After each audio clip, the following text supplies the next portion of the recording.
Bom dia, que bom te ver por aqui, logo de manhã. Essa semana fez frio, né? Essa semana é gostoso quando faz... Eu amo frio. Então, quando eu vejo... Hoje bateu 14 graus. Nossa, que maravilha. Só que aí, 14, daqui a pouquinho tá 25, 29, 32, mas era Satuba, mas tudo bem. A gente aproveita esse tempo que a gente tem, então a gente tira os ternos do armário, tira as botas, tira tudo, porque vai usar nem se for 2 dias, mas a gente usa. Mas que bom que você veio aqui, você venceu esse friozinho da manhã, você está aqui conosco. Queria te convidar a orar mais uma vez, antes de nós começarmos, antes de nós iniciarmos. Queria te convidar a orar mais uma vez, a falar com o Senhor. Te convidar a se colocar diante dEle agora e aquietar o seu coração. Não sei o que passa no seu coração, o que passa na sua vida, o que você está sentindo, mas feche seus olhos, começa a falar com Ele, a interagir com o Espírito Santo e a pedir: Espírito Santo, fale comigo. Tenha liberdade aqui, tenha liberdade no nosso meio, nós pedimos a Tua presença.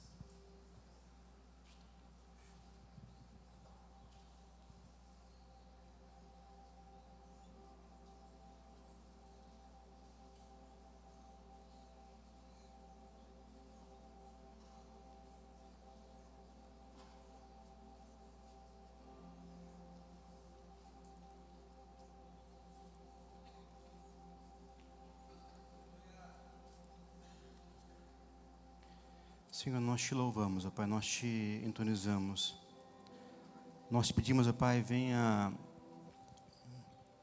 ter liberdade no nosso meio. Espírito Santo, o Senhor é bem-vindo aqui. Nós já cantamos, nós já entonizamos o Seu nome, nós já relembramos a morte de Cristo e a vitória de Cristo na cruz, através da ceia. Nós já declaramos a Tua vitória, declaramos que só o Senhor tem poder para salvar. Então tenha liberdade no nosso meio, Espírito Santo. Nós queremos ser tocados por Ti, ser desafiados por Ti. Nós queremos ir para um próximo nível que o Senhor proporciona para nós. Então fale conosco. E todo peso, todo fardo que por acaso você está carregando nas suas costas, você essa semana ontem olhou o calendário e falou assim: nós já estamos no meio do ano e eu não fiz nada.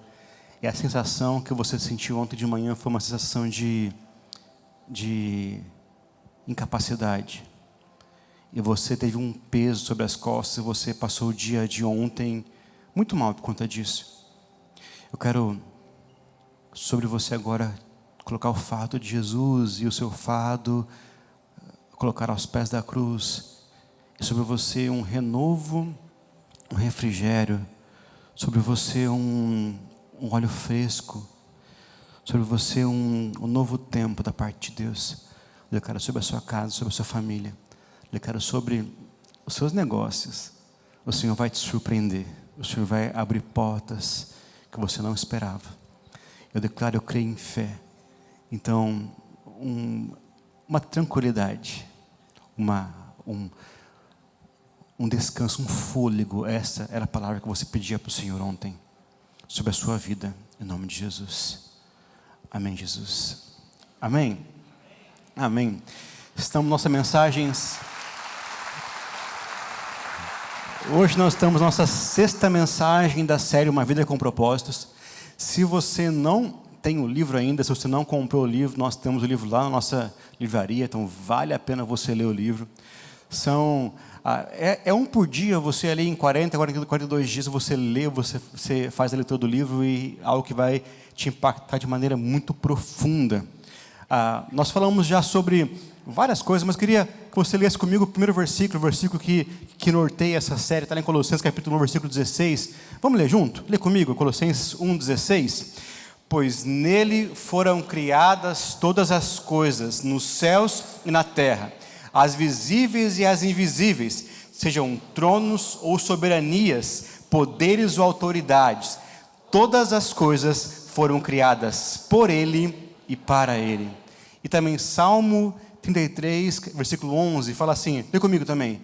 Mas os planos do Senhor permanecem para sempre, os propósitos do seu coração por todas as gerações. Os planos do Senhor permanecem para sempre. A gente falou um pouquinho já sobre os primeiros 4 propósitos. A gente falou um pouquinho sobre o sentido da vida na primeira mensagem. Depois falamos sobre o propósito de adoração. Nós fomos criados para adorar a Deus. A adoração não é só música. Falamos também sobre a comunhão, que nós fomos criados para viver em família, viver em comunidade, viver em unidade. Por isso que a sua célula é tão importante, por isso que a igreja é tão importante, por isso que vir à igreja é importante.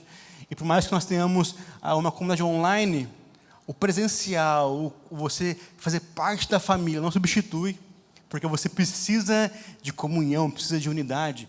Falando também sobre o propósito do discipulado, que é crescer, que é ser igual a Jesus. Nós nascemos, nós fomos criados para sermos iguais a Jesus. Então, propósito do discipulado, de crescimento. Última semana, propósito de serviço. Fomos criados para servir. Fomos criados para exercer o ministério. Deus te deu um dom, e esse dom me abençoa, o meu dom te abençoa, e nós, como fala em Efésios, juntos crescemos em unidade até chegarmos à medida, à estatura do varão perfeito que é Cristo. Então, o seu dom não foi feito para ser escondido, sabe? O seu talento não pode ser enterrado, ele tem que ser usado. Ele tem que ser posto em prática. Nós temos aí tantos ministérios, tantos irmãos que nos abençoam. Hoje de manhã mesmo, chegaram aqui muito mais cedo aqui, só para abrir, para limpar, para abençoar, para usar os dons e talentos, usar o que Deus deu para servir. E esse foi o 4º propósito: adoração, comunhão, discipulado e serviço. Hoje nós vamos ver o 5º propósito, que é o último propósito nosso. A semana que vem nós encerramos a série, mas o 5º propósito que nós nascemos para realizar, para fazer. E o tema de hoje é trazendo outros para Jesus.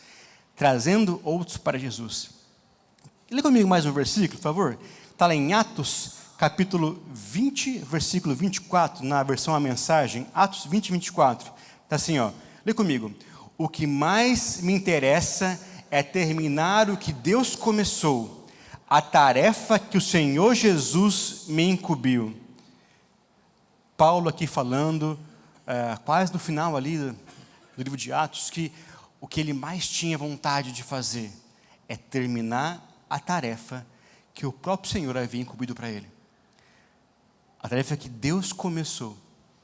Ele tinha esse anseio. E Deus está atuando no mundo. E nós vimos essa semana, na nossa lição de célula, o discipulado, que Deus, Ele governa todas as coisas com a sua destra, com o seu poder. E enquanto Ele governa, enquanto Ele atua no mundo ativo, Ele quer que nós, que eu e você, sejamos parte disso. Nós cooperemos com Ele nisso. E o Senhor quer que você tenha tanto o ministério no corpo de Cristo, que nós vimos a semana passada, que é o serviço. Você sirva na igreja, mas que você faça o seu serviço com quem também não é da igreja. Nós temos então o ministério e a missão. Deus te chamou para um serviço na igreja, que é o ministério, mas Deus também te chamou para um serviço para os que não creem, que é a missão, que são as missões. Dentro da igreja, nós somos ministros. Fora da igreja, nós somos missionários. Não é à toa que quando você sai do Bela Vista, nós temos uma placa gigante, que a placa, ela fala o quê? O que fala a placa? Você está entrando em campo missionário. Não é por acaso que aquela placa está bem na saída do Bela Vista. É para você, toda vez que você colocar o pé fora, sabe, que você sair do Bela Vista, você lembrar assim, ó, agora eu estou entrando num campo missionário. Agora eu estou entrando num campo de missões. Agora eu estou entrando num lugar onde preciso ganhar pessoas e trazer pessoas para Jesus. Por isso que nós colocamos ali essa placa para você sempre lembrar. Na saída, quando você vem aqui, você recebe, você é cheio, você serve. Mas quando você está pisando ali fora, você lembrar que não, Eu estou entrando em campo missionário. Eu estou entrando num lugar onde as pessoas precisam ouvir sobre Jesus. E cumprir a sua missão é o quinto propósito. Trazer pessoas para Jesus é o quinto propósito que Deus nos criou aqui na terra para fazer. Ele te criou para adoração, para comunhão, para discipulado, para serviço, mas também para trazer outros para conhecê-lo. Por isso que é importante a gente entender um pouquinho, eu vou falar um pouquinho sobre isso agora, começar com isso, mas entender que você foi feito para uma missão. E quando eu falo sobre missões, qual que é o seu paradigma de missões? Quando eu falo assim, você é chamado para ser missionário, qual que é o seu paradigma de missões?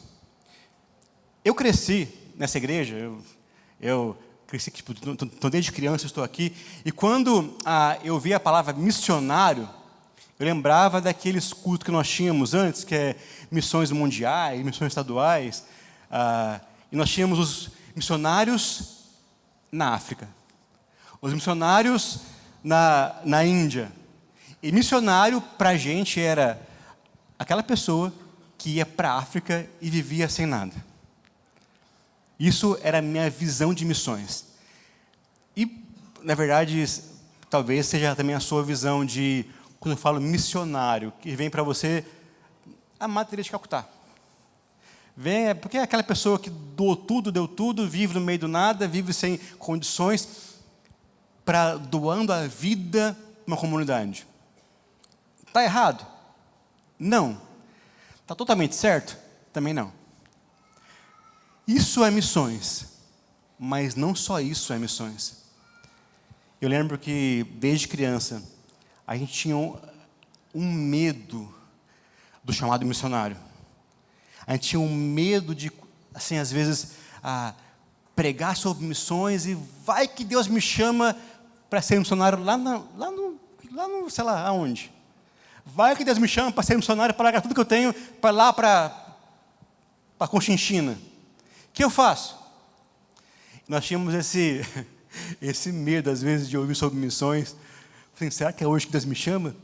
Será que é hoje que Deus chama? Tinha umas histórias, né, tipo assim, das mães orando assim, Deus, envia missionários, mas não meu filho. Envia missionários, mas não meu filho. Envia um monte, mas meu filho não. Porque o medo nosso era esse. De que missões era só isso. E que missionário passava fome, passava necessidade. Isso é missões? Também é. Mas não só isso é missões. E esse paradigma nos acompanhou tanto tempo que quando a gente fala de missões, a mente trava. A gente não consegue compreender, às vezes, ou entender a importância disso, porque a minha mente trava naquela pessoa que abriu mão de tudo e foi para a África. Aquela pessoa que, por exemplo, a gente fala assim, foi abrir uma igreja na Europa. Mas para a África ninguém quer ir, né? Só que hoje em dia é mais fácil abrir uma igreja na África do que na Europa. Porque o secularismo lá está muito grande. Então precisa de missionários. E pessoas que vão para lá abrir. Mas na nossa mente, na minha mente antiga, missões é só em países que precisam de tudo. Que país em desenvolvimento.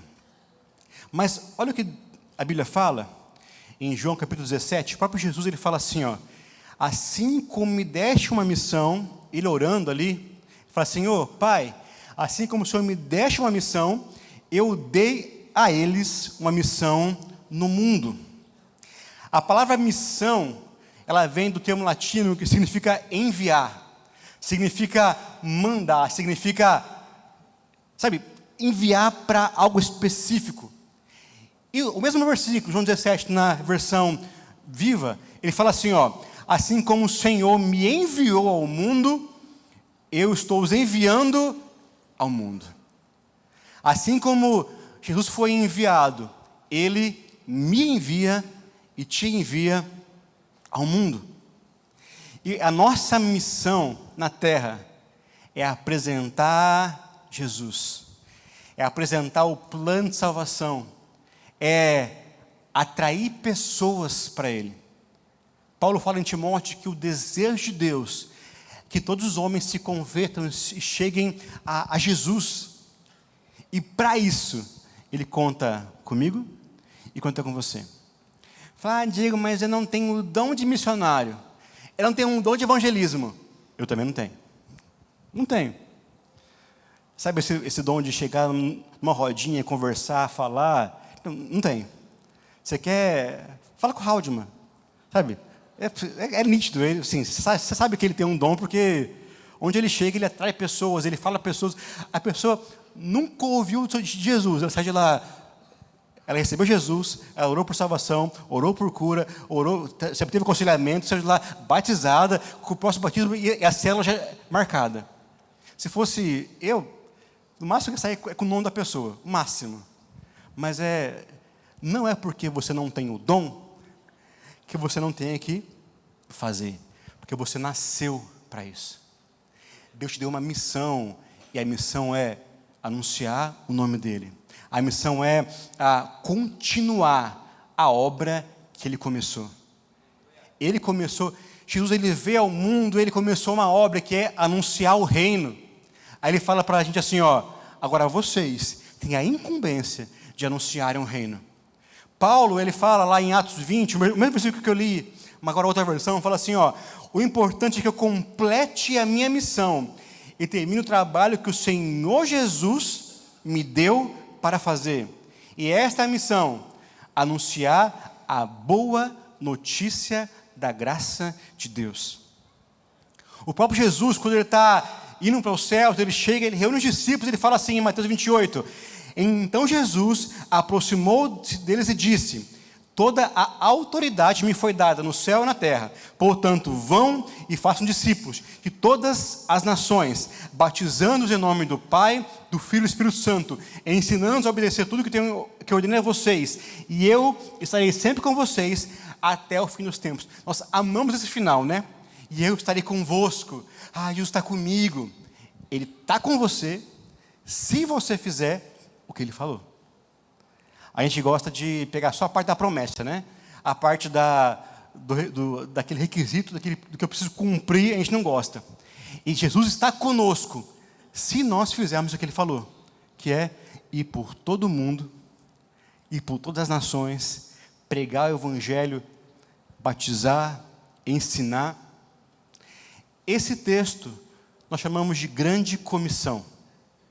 Jesus, Ele comissiona os discípulos, Ele envia os discípulos, assim como Ele foi enviado, Ele também envia os discípulos. E o problema é que muitas vezes nós pensamos que a grande comissão, ela é uma sugestão, eu faço se eu quiser, mas a grande comissão é o imperativo, vão, façam, discipulem, batizem. E você não lembra do português, o imperativo é aquela frase que é uma ação que eu tenho que fazer. Faça. Então, vá e faça. Vá e pregue. Ou seja, a grande comissão é um mandamento de Jesus. E se eu não cumprir o mandamento de Jesus, eu estou em desobediência. Se você não cumpre e não realiza a sua missão de vida, você está em desobediência. Se você não cumpre a grande comissão que Ele nos enviou a fazer, a gente está pecando, está errando o alvo. Porque nós somos criados e enviados para isso. Atos 1:8, que a gente chama, versículo, eu vou receber poder. Eu vou receber o poder do Espírito Santo. E o poder do Espírito Santo ele tem um motivo: ser minhas testemunhas em Jerusalém, Judeia, Samaria e até os confins da terra. Ter o poder do Espírito Santo para demonstrar, para ficar mostrando os dons para os outros, não serve para nada. O poder do Espírito Santo, ele existe para pregar o Evangelho. O poder do Espírito Santo, ele existe para eu ser testemunha de Jesus. E às vezes a gente gosta de cumprir umas boas partes. Jesus, eu tenho tanta vergonha. Sabe, eu tenho vergonha de pregar. Vergonha de falar. Sabe, hoje em dia é muito mais fácil, né? Mas na minha época de escola, ensino médio, eu lembro que na minha época de escola eu era, se não me engano, quase o único da sala que era crente. Tinha uma outra moça que também era crente, de uma igreja bem tradicional, mas eu lembro que até a 8ª série, eu era quase o único crente da sala. Eu tinha muita vergonha. Eu tinha vergonha de falar, tinha vergonha porque toda a zoação caía sobre mim, tinha vergonha às vezes de chamar para a igreja porque o pessoal zoava comigo. No ensino médio, quase a mesma coisa. Na minha sala tinha 2 crentes, de 40 alunos. E de novo, por um período de tempo ali, eu era meio secreto. E eu não falava, eu não compartilhava, não convidava, porque eu tinha vergonha e medo. Mas teve um dia que eu, lendo a minha Bíblia, eu encontrei um versículo. Esse versículo me marcou de uma maneira tão profunda. Está lá em Ezequiel, capítulo 33, versículo 8. Deus, ele falando para Ezequiel sobre os ímpios, sobre a iniquidade. Aí ele fala assim para Ezequiel: Ezequiel, se eu anunciar que alguns perversos certamente morrerão, e você não lhes disser que mudem de conduta, eles morrerão em seus pecados, mas considerarei você responsável pelas mortes deles. Algumas versões falam: se você não anunciar, o sangue deles vai estar nas suas mãos. Quando eu entendi esse versículo, eu lembro que eu estava saindo do ensino médio já, estava quase no último ano. Eu falei: Senhor, Deus, é tarde. Eu perdi tanto tempo de anunciar o teu evangelho. Eu comecei a orar. E até hoje eu oro por cada aluno, por cada colega de sala. Sabe assim, eu oro por cada um que passou comigo e eu não tive a oportunidade de falar de Jesus. E falei assim: Senhor, eu oro por isso, porque eu fui omisso. Me dá uma outra oportunidade, ou envia alguém, porque eu nunca mais vi a pessoa. E Deus, ele foi dando oportunidades. Eu fui me aproximando de alguns de novo. Eu percebi que eu orava por alguns, e alguns se converteram. Eu encontrei, aqui na igreja, um amigo que fazia 15 anos que eu não via. Mas orava por ele, quase assim, orava por ele sempre. Quando eu vi, falei: cara, eu oro por você faz tanto tempo. Porque eu entendi que o sangue deles estava sobre as minhas mãos. Porque eu fui omisso de compartilhar. Às vezes você não entendeu a gravidade disso. A sua família, se você não compartilha para eles do Evangelho de Jesus, o sangue deles está na sua mão. Mas tem outros que vão vir falar. E se não vir falar? E se eles morrerem sem Jesus? Lembra, a gente crê no céu e no inferno, não tem meio termo. Se você morre com Jesus, você vai para o céu. Se você morre sem Jesus, é a perdição eterna, é o inferno. Não tem meio termo. A gente esquece às vezes que o que a gente está falando e fazendo aqui não é algo para essa vida, é algo para a eternidade.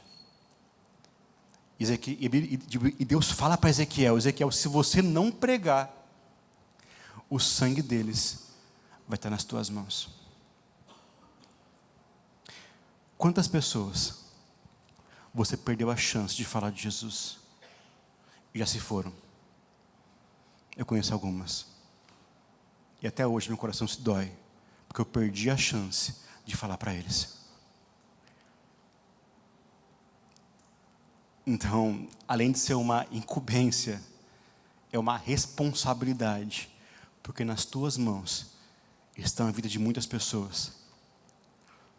Mas, além de ser uma incumbência, além de ser uma responsabilidade muito grande, é um privilégio.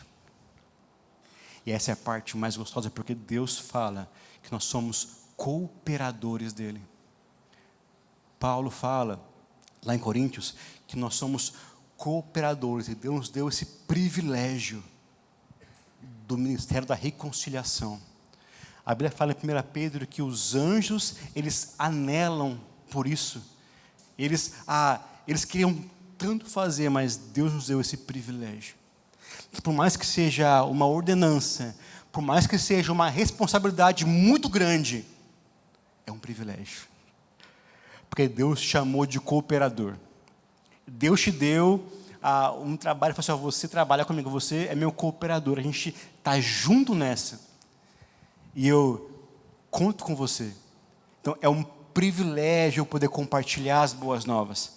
É um privilégio eu poder falar do amor dele, é um privilégio eu poder falar de Jesus. A gente às vezes esquece isso, esquece que é uma ordenança, esquece que é uma responsabilidade e não desfruta desse privilégio. Não tem alegria maior do que você pregar para uma pessoa, ela entregar a vida para Jesus, ela fazer a oração por Jesus e ela em lágrimas te agradecer. Não tem alegria maior do que você ver alguém que recebeu Jesus, a vida foi transformada, a família foi transformada, a pessoa ela mudou por completo. Não tem alegria maior do que você ver uma vida, uma família sendo transformada, porque você pregou o Evangelho e eles receberam Jesus. É um privilégio que nós às vezes esquecemos. Tá, Diego, mas beleza, eu entendi isso, mas como é que eu faço isso? Porque eu não tenho o dom. Como é que eu prego? Como é que eu exerço a minha missão? Uma forma de você fazer isso é você entender que você precisa compartilhar o seu testemunho de fé. Compartilhe o seu testemunho de fé. Para você realizar essa missão, é muito mais fácil do que você imagina. Olha o que Paulo fala para os crentes lá de Tessalônica. Ele fala assim, sua vida ecoa a palavra do Senhor. As notícias da sua fé de Deus, correm soltas. Assim, nem preciso acrescentar nada.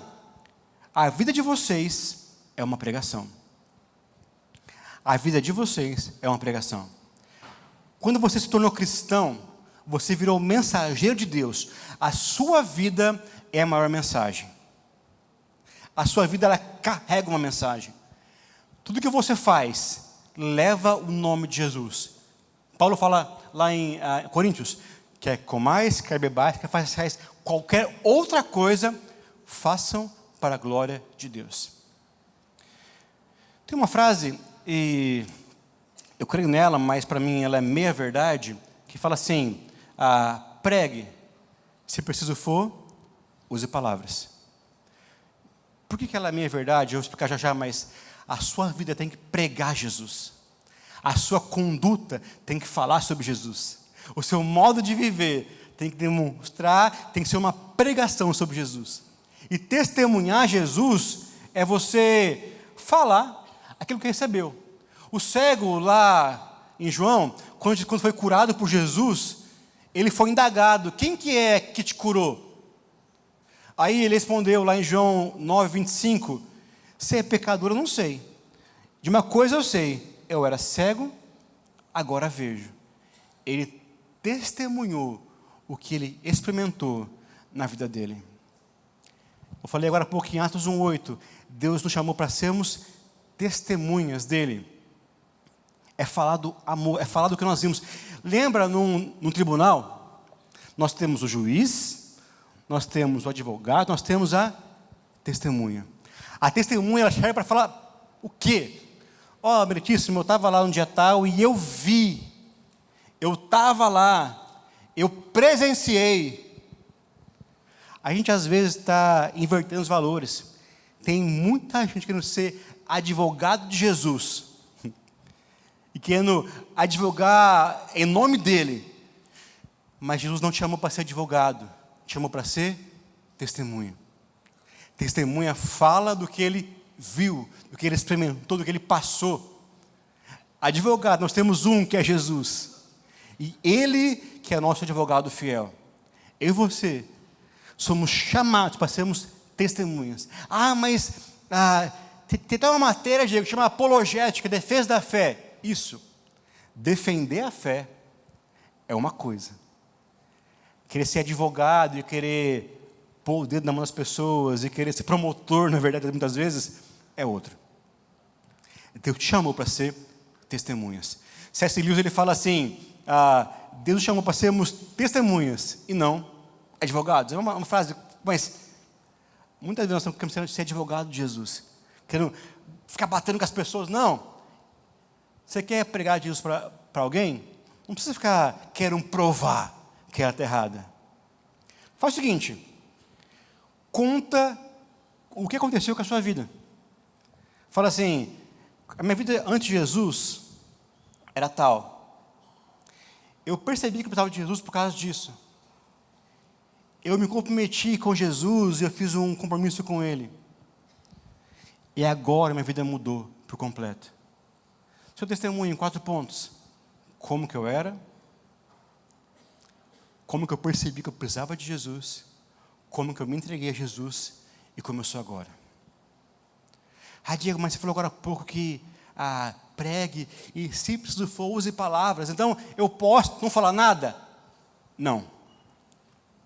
Porque a Bíblia fala em Romanos 10 que a fé vem pelo ouvir. E ouvir a palavra de Deus. Você pode ser um cristão exemplar. Sim, exemplar. Igual Paulo fala, irrepreensível. Ainda assim, vai ser preciso abrir a sua boca e apresentar Jesus. Me prova isso, Diego. Cornélio. Um anjo apareceu para ver, Cornélio, você está de parabéns, mas você precisa ouvir a mensagem. Então manda alguém aqui, fulano de tal, vai lá buscar Pedro, está em tal lugar, para ele pregar para você. Nós temos relatos de muçulmanos, tendo visão com Jesus. Eles veem Jesus, têm experiência com Ele. E quando Ele aparece, a visão é, procure alguém. Procure a Bíblia. Procure a palavra. Porque a fé vem pelo ouvir. E se você não falar, Ele pode até ver que você é cristão. Uma hora, uma outra, Ele vai chegar para você e falar assim, conta aí, qual que é o segredo? Nessa hora, fala assim, então, o segredo chama-se Jesus. Se você for irrepreensível, tiver uma vida, uma hora ou outra, lá o cara do serviço, ele vai chegar para você e falar, mano, eu preciso de oração, está difícil. O cara da escola vai chegar para você e falar, preciso de ajuda aqui, ó. Onde você estiver, alguém vai chegar perto de você, eu preciso que você dê um help, porque eu vejo a sua vida tão legal, tão certinha. Uma hora ou outra, vai ter a oportunidade de falar de Jesus e falar o que eu era, o que eu sou hoje, o que Ele fez na minha vida. Sabe, como eu falei agora há pouco, eu cresci nessa igreja, né? Eu cresci aqui. E até Giovanni compartilhando esses dias, para a nossa reunião de equipe, falei, nossa, é o mesmo sentimento que eu tive. Que eu sempre tive, né? Quando eu li aquele versículo da mulher pecadora, que Jesus fala assim, quem muito é perdoado, muito ama. Aí minha cabeça de, sei lá do que, mas eu pensava assim, eu nunca vou amar Jesus tanto, porque eu nunca roubei, nunca matei, nunca fui, nunca fui preso, nunca tive aquelas vidas, e eu via aquele pessoal, ia face a face, via aqueles testemunhos de que a pessoa fez um monte de coisa, e falava, uau, olha como ela ama Jesus, porque olha onde Jesus tirou ela. Eu fazia essa ligação, falava, não, eu nunca vou amar o suficiente, porque eu nunca passei por algumas coisas. Mas a gente esquece, e hoje, como é o primeiro domingo do mês, a gente lembra disso, que a cruz não foi só para quem fez um monte de coisa errada. Foi para todos, porque eu, sem a cruz, não era ninguém. eu sem a cruz não era nada. Eu sem a cruz era vazio, não conseguiria me aproximar de Deus, e eu fui muito perdoado, porque meu pecado era imperdoável, a menos que alguém morresse por ele. Entende? Às vezes a gente fica medindo a nossa história de vida com quem passou por um monte de coisa, e você às vezes não compartilha a sua fé, porque fala, mas a minha família nunca foi destruída para eu compartilhar do casamento, que Deus faz no casamento. Minha família nunca passou por um divórcio para eu compartilhar como é bom ser restaurado. Se sua família nunca passou por um divórcio, por que você não compartilha então o que Deus fez com você, que é te manter firme, te manter inabalável, manter vocês juntos? Porque você foi muito perdoado. Você precisa amar por conta disso.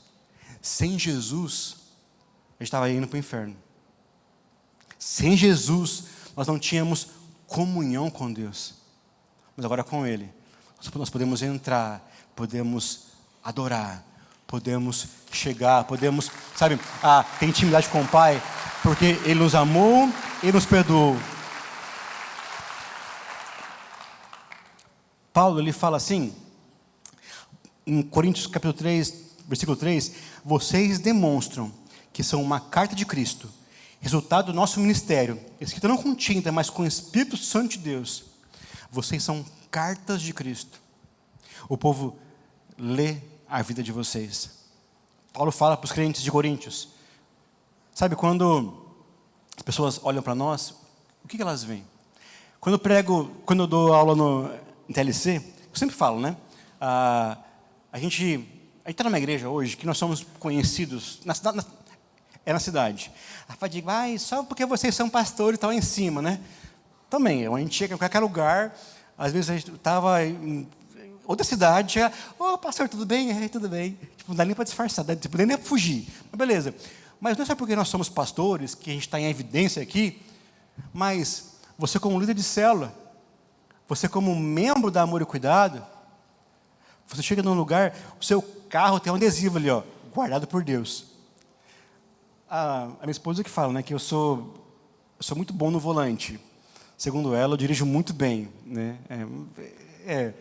E aí, várias vezes eu tenho vontade de buzinar, vontade porque a pessoa errou, né? Porque eu nunca erro. A pessoa que errou ali no trânsito tem vontade de buzinar, de falar. Aí, às vezes, ela é assim, amor.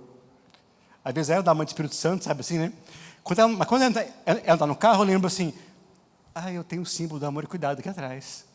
Então, vai que eu buzino para alguém, já aconteceu, chega aqui na frente, a pessoa para aqui do lado da igreja aqui, porque a gente buzinou com ela lá na Brasília. Aí para aqui, e daí? O que faz? Como é que fica o clima? Mas aí eu pego e falo para o TLC. Vai que você está um dia aí vai no mercado, você, também já aconteceu comigo também, uma vez aí, mas beleza, só uma vez, né? Você está no mercado e você está naquele dia meio estressado, você vai, às vezes você corta, você não cumprimenta, você é grosso na fila ali, você fala, e de repente, quando você chega na célula quarta-feira, quem está na célula? O caixa do mercado. A pessoa que você, sem querer, foi grossa. A pessoa que, sem querer, você abençoou ela em nome de Jesus e está lá na sua célula. E quem que você é? O líder da célula. Olha que legal. Então, para você, falou assim, você que estava no mercado aquele dia, falou, eu mesmo. Que legal, que bênção, né, irmão? Que bênção. A sua vida demonstra Jesus. As pessoas olham para você muito mais do que você imagina. As pessoas olham para a sua empresa. As pessoas olham para os seus negócios. Quando uma empresa, às vezes,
vai estourar e xingar igual todo mundo, ou porque ele é crente, ele vai fazer diferente? As pessoas te leem o tempo inteiro. Por isso, o último ponto de hoje é: viva a vida cristã de maneira excelente. Você foi chamado para viver de maneira excelente. Chamado para ser exemplo. Salmos fala assim: assim saberemos por onde Ele quer que nós andemos. Assim todas as nações conhecerão a sua salvação. Nós somos chamados para sermos excelentes. Aonde nós fomos, nós demonstramos a presença, demonstramos a graça, demonstramos o amor, demonstramos Ele. Deus nos convida para participar da mais magnífica, ampla, diversificada e importante causa da história: o reino. O reino. Então você é chamado para ser não egoísta, mas para ser excelente. Um crente egoísta só pensa em si mesmo. Um egoísta só pensa no que eu posso receber de Deus, no que eu posso ganhar de Deus. Por isso, se você vem à igreja, muitas vezes, só para ir, eu estou mal hoje, eu preciso de um louvorzinho gostoso, ser abraçado pelo Espírito Santo, e é muito gostoso isso. É muito bom você vir aqui, receber uma palavra profética, você ser encorajado, você ser impulsionado, é muito gostoso isso. Você receber e você ser confortado, e Deus faz isso.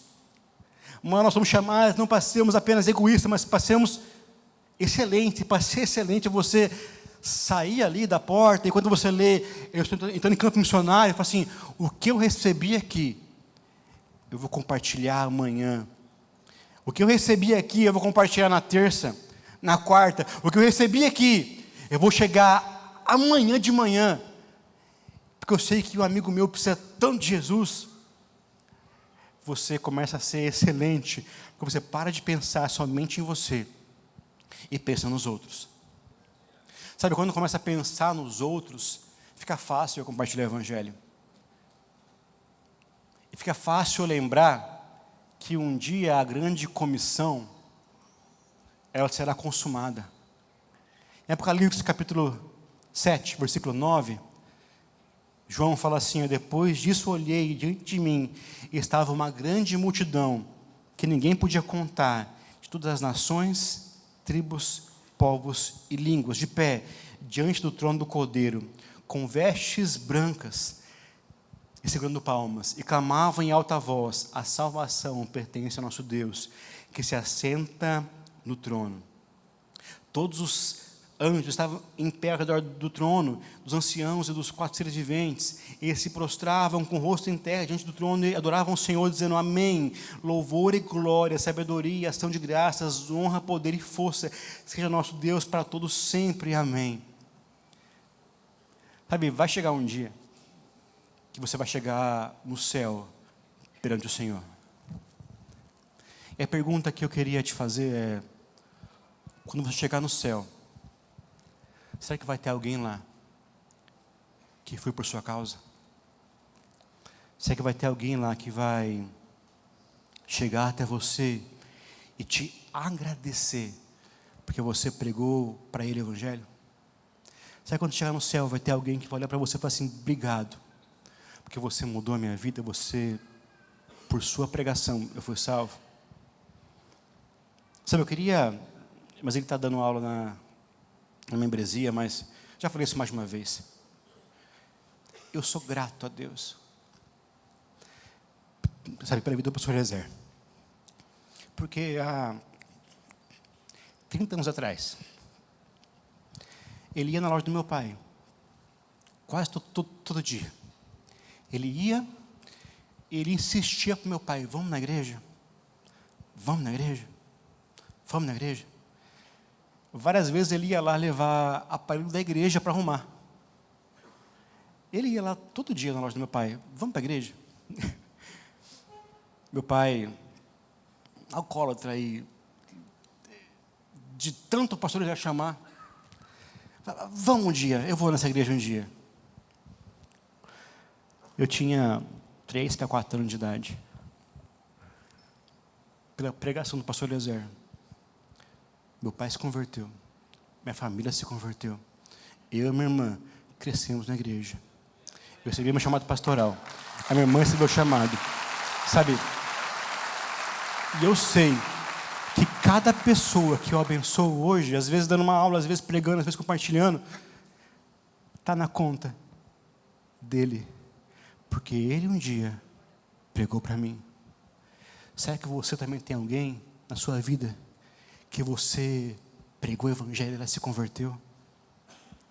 Às vezes eu não vou ser o próximo Billy Graham. Nem você vai ser o próximo Billy Graham. Mas às vezes você vai ser a pessoa que vai pregar para os próximos. Às vezes você vai pregar o evangelho e vai levar uma criança a se converter. Você vai levar alguém do seu serviço a se converter e a família dela vai ser mudada, transformada. Você vai salvar uma casa por causa do evangelho. Será que lá no céu alguém vai chegar e vai poder chegar até você e falar assim: obrigado, porque o seu amor a Jesus me influenciou. Obrigado porque o seu amor a Jesus, ele me alcançou e por sua causa eu posso hoje estar aqui.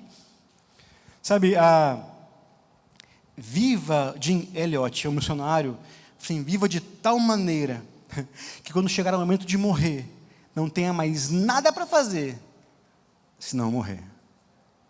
Paulo fala em Timóteo: eu combati o bom combate, terminei a corrida, guardei a fé. Se apenas uma pessoa for para o céu, por sua causa, já valeu a pena. Mas quantas pessoas já foram para o céu por sua causa? Diego, eu não preguei para ninguém ainda, não tem ninguém. Ainda é tempo de mudar. A gente tem histórias de revivalistas. Charles Finney era um, por exemplo. Moody era outro, e tantos outros, que eles oravam: Senhor, eu não posso terminar meu dia sem que ao menos uma pessoa eu pregue. E às vezes eles estavam em viagem a cavalo, em viagens distantes, eles chegavam cansados, mas eles iam até encontrar alguém para compartilhar Jesus. Fala: Diego, mas o pessoal não conhece, não quer ouvir sobre isso. O povo está sedento, o pessoal está desesperado, ansiando por Jesus. Diego, mas eu nunca vou ser aquele missionário lá na Índia. Não precisa ser. A gente sempre, desde criança, aprendeu que missões eu faço orando, contribuindo e indo. Você pode orar por missões, você pode contribuir com missões, mas você pode ir, porque a sua Jerusalém é sua. Eu não estou na sua Jerusalém.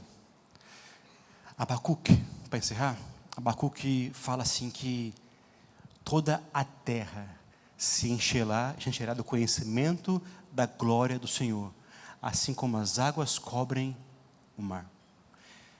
Sabe talvez a melhor definição para esse versículo é que, não sei se você já pensou sobre isso, mas a Bíblia fala em Coríntios que eu e você somos portadores da glória de Deus, que por onde nós passamos, nós revelamos a glória dele. Sabe o que Abacuque está falando ali no versículo? Que vai chegar um dia que a glória do Senhor vai estar em todos os cantos, todos os lugares, e a glória do Senhor é eu e você indo e fazendo discípulos, compartilhando a glória com outras pessoas. Então, o seu local de trabalho é o seu lugar de compartilhar. A sua escola, a sua família é o seu lugar de compartilhar. Sabe, você fala assim: Senhor, manda alguém aqui em casa. Você está lá. Mas eles não creem em mim, então alguma coisa está errada. Manda alguém no meu serviço. Você já está lá. Mas eles não creem em mim. Alguma coisa não está certa. Alguma coisa aí está faltando. O que é? É uma hora de você, às vezes, fazer um raio-x perante você. Senhor, eu quero tanto pregar. Quero tanto que eles creiam em Ti. Me ajude. Fique em pé no seu lugar. Quero orar com você, orar por você. Sabe, fazendo essa mensagem, semana, estudando para ela. Eu lembrei de cada história, eu lembrei dessa vez que eu contei para o pastor Eliezer, eu falei assim: Senhor, eu quero tanto ser essa pessoa para alguém, sabe? Mas não para só um, para vários. Eu falei agora há pouco, eu não tenho o dom de evangelizar, eu não tenho esse dom. Mas nem por isso eu preciso deixar de fazer. Eu queria te convidar a orar agora e colocar a sua vida diante de Deus.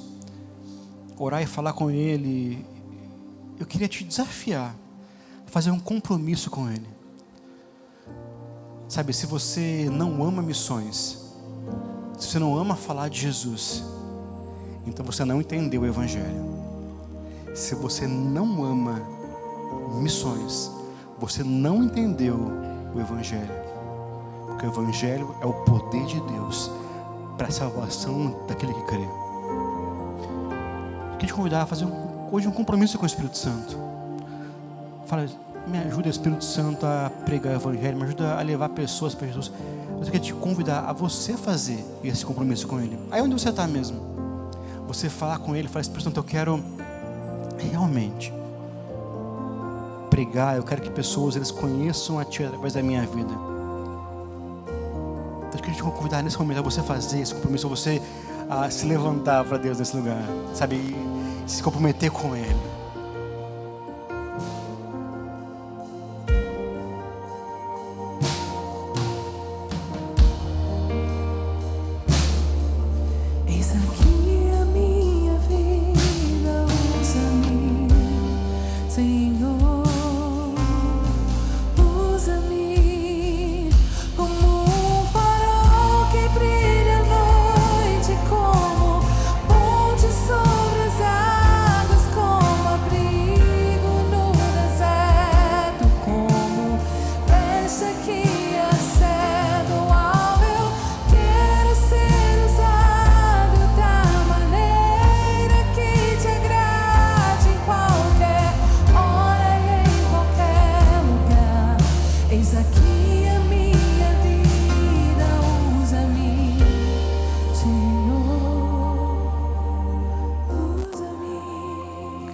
Eu quero orar bem específico agora, de maneira bem específica também. Sabe,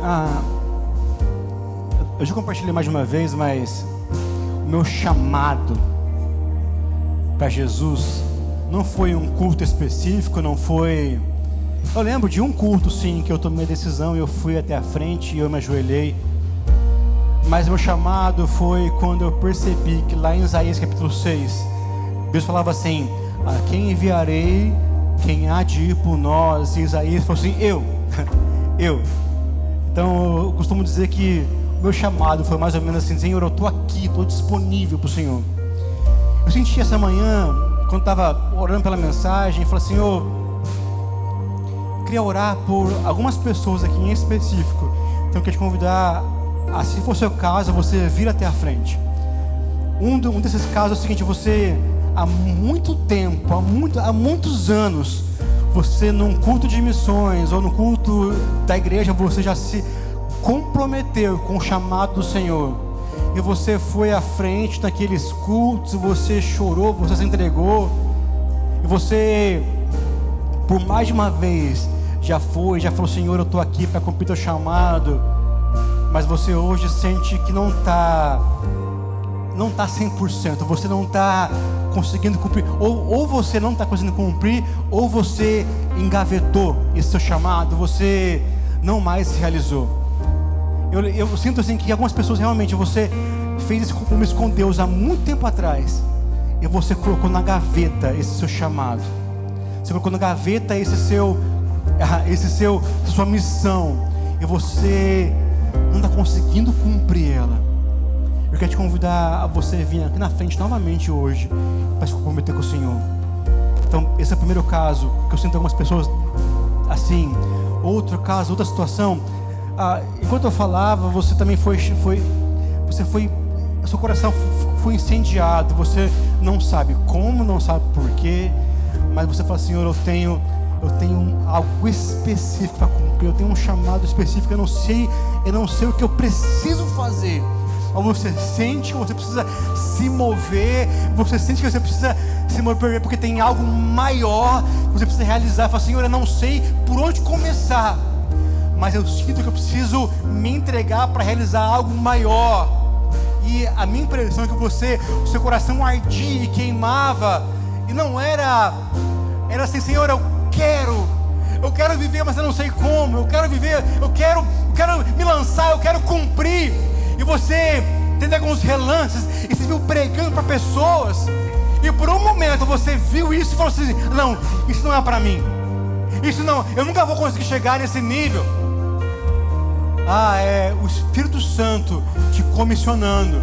Eu creio que há umas 3 ou 4 bem específicos assim, do que também te convidar você vir aqui na frente. Você que o seu coração queimava, falou: Senhor, eu quero viver isso, eu preciso viver isso.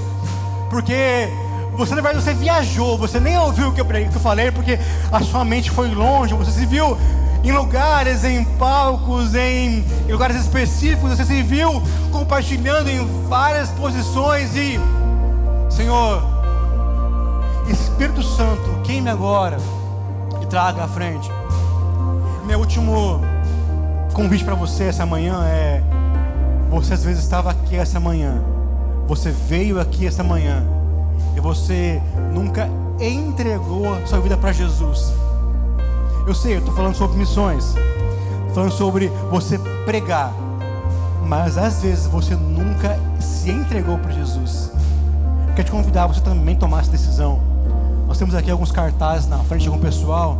Eu quero te convidar a você vir até eles.